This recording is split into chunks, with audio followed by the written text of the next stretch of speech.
Welcome to Field to Feast, where we profile Louisiana's local ingredients. Today we're at the magical and mysterious Houmas House, and we're going to meet up with Chef Jeremy Langlois. He's going to cook two of our favorite ingredients, Louisiana beef and crawfish. Field to Feast with Jennifer Finley is brought to you by the Louisiana Crawfish Promotion and Research Board, Louisiana Crawfish, ask before you eat, and by the Louisiana Beef Industry Council. Beef, it's what's for dinner. Come on in. Oh, I'm so excited. We're here at the Carriage House. So this beautiful room is one of the many rooms that we have here at Houmas House. This room is where everybody gathers for breakfast in the mornings. Where's my notepad? I'm going to start my to-do list. Stay overnight at Houmas House. We have two restaurants on the property in the evenings. We have our Carriage House and we have Latil's. What I'm finding is that even though this is very fancy, it feels relaxing at the same time. We're so glad you picked up on that because that's exactly what we wanted to do here.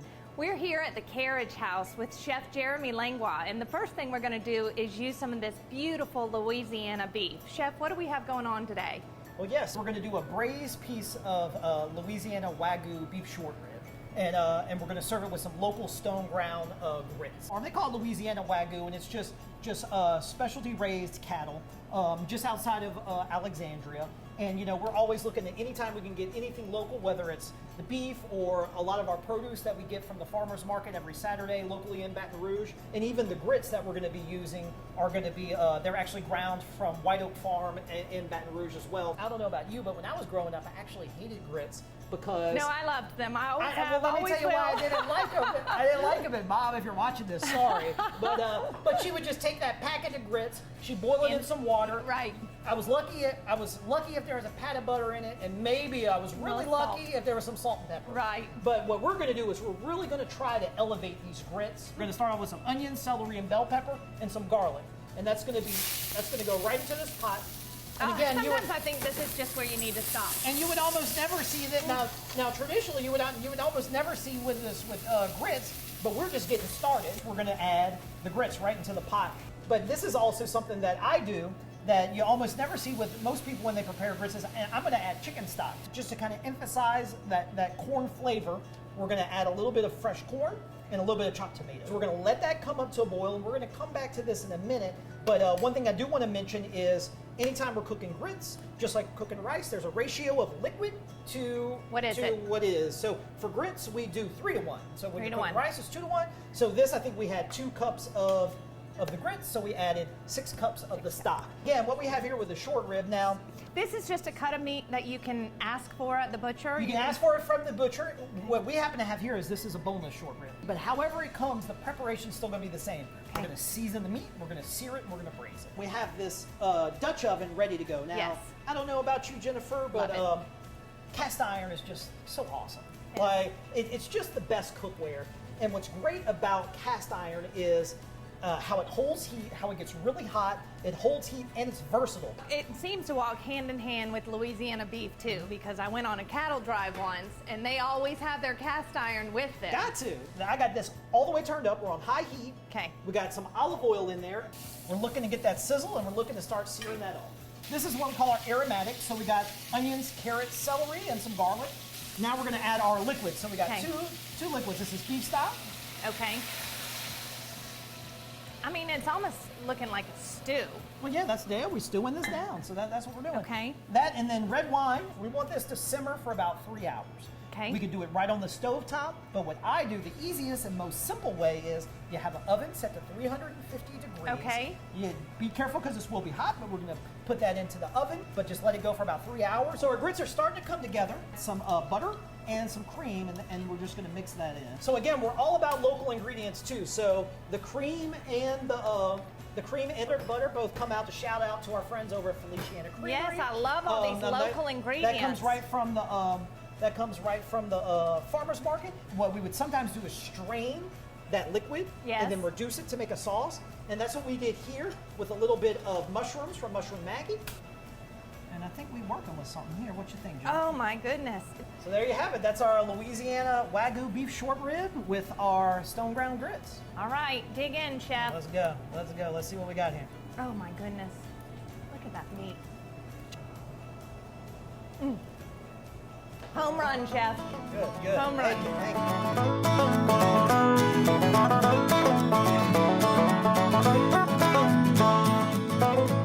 The structure that we're in now is called the Garçonniere. And this was a structure original to Houmas House, and a lot of the old estates in Louisiana would have a Garçonniere on it.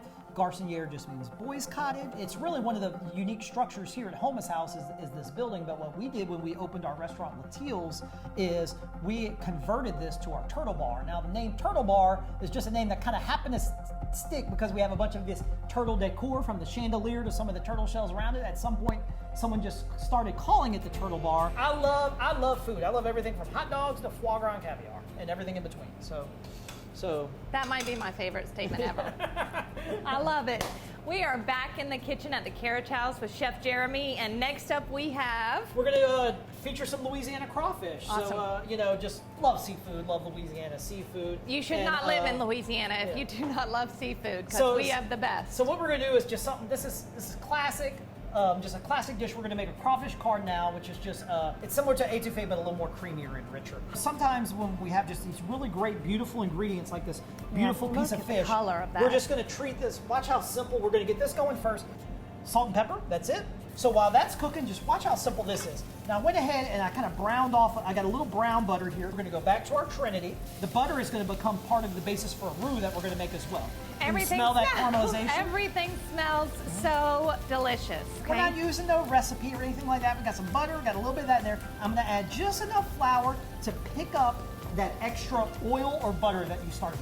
Then we're going to add our crawfish. These crawfish will overcook a little, so we're going to cook some now, and then right at the very end, we'll add our last crawfish just to warm them up. We're going to add some cream. Now look, this, I don't want to hear about no diet thing. That's not this dish. To add a little bit of richness, we're going to whisk in a little bit of tomato paste. Now this is basically done. We're going to come back, add a little bit of salt.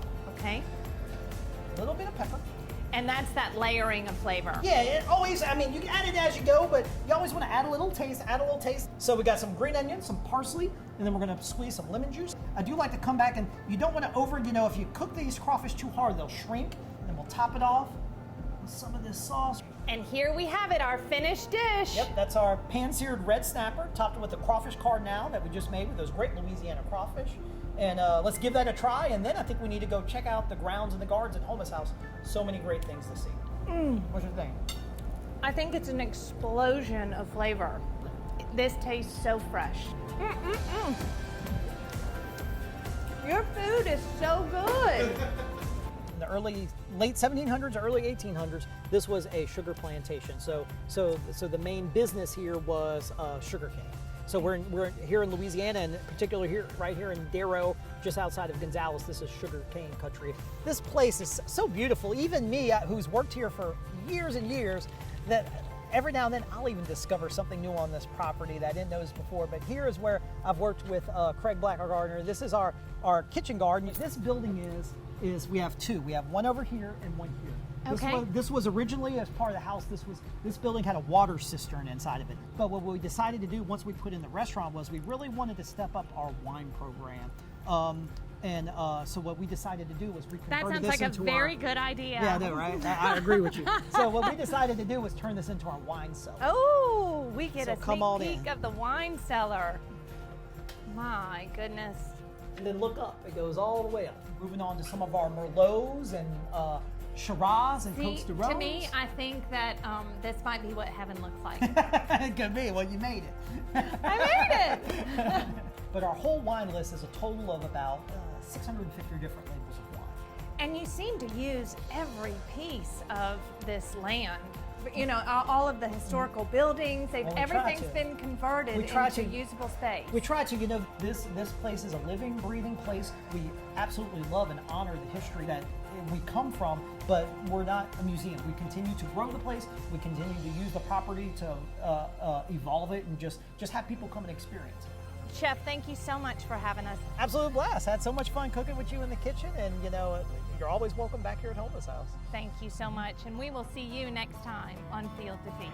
Field to Feast with Jennifer Finley was brought to you by the Louisiana Crawfish Promotion and Research Board, Louisiana Crawfish, Ask Before You Eat, and by the Louisiana Beef Industry Council. Beef, it's what's for dinner.